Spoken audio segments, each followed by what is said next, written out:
আমাদের দেশের একজন অতি পরিচিত ব্যক্তিত্ব, আমার দেশ পত্রিকার সম্পাদক ডক্টর মাহমুদুর রহমান সাহেব গতকাল শেখ হাসিনা, চৌধুরী আবদুল্লাহ আল মামুন এবং আসাদুজ্জামান খান কামালের বিরুদ্ধে জুলাই গণ অভ্যুত্থান চলাকালীন যে মানবতা বিরোধী অপরাধ সংগঠিত হয়েছে সেই মামলায় সাক্ষ্য প্রদান শুরু করেছিলেন। উনি গতকাল তার সাক্ষ্যে শেখ হাসিনা কিভাবে ষড়যন্ত্র এবং নীল নকশার নির্বাচনের মাধ্যমে একটি বিদেশি শক্তির সহায়তায় ক্ষমতায় আসীন হয়েছিলেন সেই বক্তব্য দিয়েছিলেন। কিভাবে পরবর্তী তিনটি নির্বাচন পরিকল্পিতভাবে তাকে ক্ষমতায় রাখার জন্য কি কি ষড়যন্ত্র করেছিলেন, কি কি প্রক্রিয়া অনুসরণ করেছিলেন এবং কিভাবে তার ক্ষমতাকে পাকাপোক্ত করেছিলেন তার বর্ণনা দিয়েছিলেন। এক কথায় শেখ হাসিনার স্বৈর শাসক হয়ে ওঠার কাহিনী এবং স্বৈর শাসন বহাল রাখার যে প্রক্রিয়া তিনি অনুসরণ করেছিলেন তার আংশিক বর্ণনা তিনি দিয়েছিলেন। আজকে এই সরকারের পতনের বিষয়ে উনি আলোচনা করেছেন এবং বিভিন্ন উদাহরণ টেনেছেন। তার মধ্যে প্রথম উদাহরণ ছিল হিটলার এবং মুসোলিনি কি প্রক্রিয়ায় ইহুদি ধর্মাবলম্বীদেরকে হত্যা করেছিল। ঠিক বাংলাদেশেও শেখ হাসিনা তার রাজনৈতিক প্রতিদ্বন্দ্বী এবং বিরোধীদেরকে হত্যা করেছিল, অত্যাচার করেছিল, নিপীড়ন করেছিল, সেই বর্ণনা উনি দিয়েছেন। এছাড়াও স্বৈর শাসকদের কি পরিণতি কিভাবে হয়, কিভাবে উৎখাত হয়, উনি যেটা বলেছেন যে ইটালির মুসোলিনি, জার্মানির হিটলার যুদ্ধের মাধ্যমে তাদেরকে উৎখাত করা হয়েছে, তেমনি মিশর এবং তিউনিসিয়াতে গণ অভ্যুত্থানের মাধ্যমে তাদেরকে উৎখাত করা হয়েছে। অর্থাৎ কোনো স্বৈর শাসককে গণতন্ত্রের মাধ্যমে গণতান্ত্রিক পদ্ধতিতে উৎখাত করা সম্ভব নয়, হয় তাদেরকে বিপ্লব না হয় যুদ্ধের মাধ্যমে অপসারিত করতে হয়।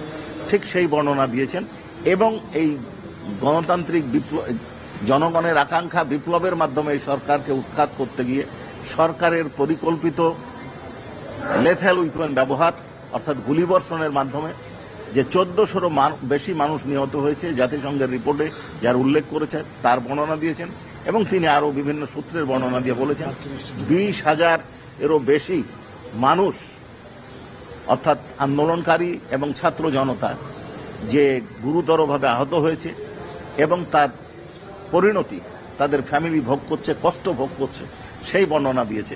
উনি শুধু এইটুকু বলে ক্ষান্ত হননি, উনি আরও বর্ণনা দিয়েছেন।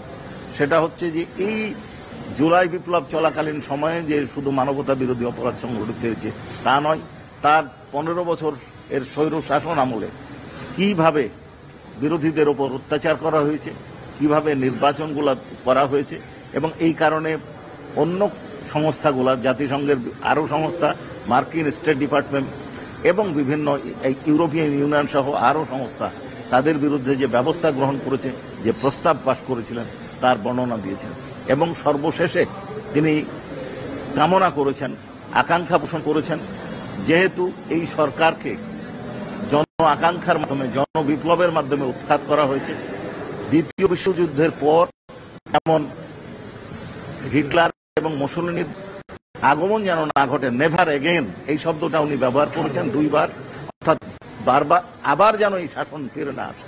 উনি আশা করছেন বাংলাদেশে এই বিপ্লবের মাধ্যমে এই বিপ্লবের প্রতিপক্ষ হিসেবে তারা যে অপরাধ সংগঠন করেছে এই আকাঙ্ক্ষা থেকে জনগণের আকাঙ্ক্ষা এই স্বৈর শাসন যেন এদেশে ভিন্ন কোনো ফর্মে ফেরত না আসে। উনি যেটা বলেছেন, উনি 3টা কথা বলেছেন যে জাতিসংঘের রিপোর্টে 1400 মানুষকে হত্যাকাণ্ডর ঘটনা বলা হয়েছে।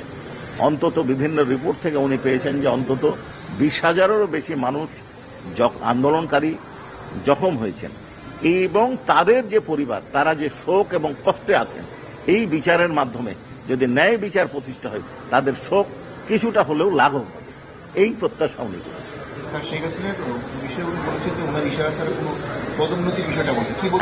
এইভাবে এই বিষয়টা যিনি বলেছেন যে পুলিশের ডিআইজি, অন্যান্য বাহিনীর কথা ওইভাবে আসবে যে পুলিশের ডিআইজির থেকে তার উপর পর্যন্ত যে পদোন্নতিগুলো উনি সরাসরি এটা নিয়ন্ত্রণ করতেন, ইশারা না, সরাসরি নিয়ন্ত্রণ করতেন।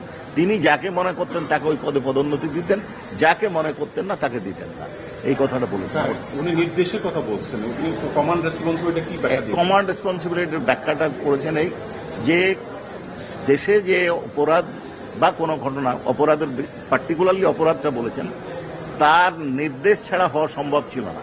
এছাড়াও যারা দায়িত্বে আছেন তাদের উচিত ছিল এই ধরনের অপরাধ সংগঠন করলে, যদি বেআইনিভাবে কোনো ঘটনা ঘটে থাকে বা কেউ যদি কোনো অপরাধ সংগঠন করে, ঊর্ধ্বতন কর্তৃপক্ষের উচিত ছিল এই অপরাধ বন্ধ করার জন্য ব্যবস্থা গ্রহণ করা।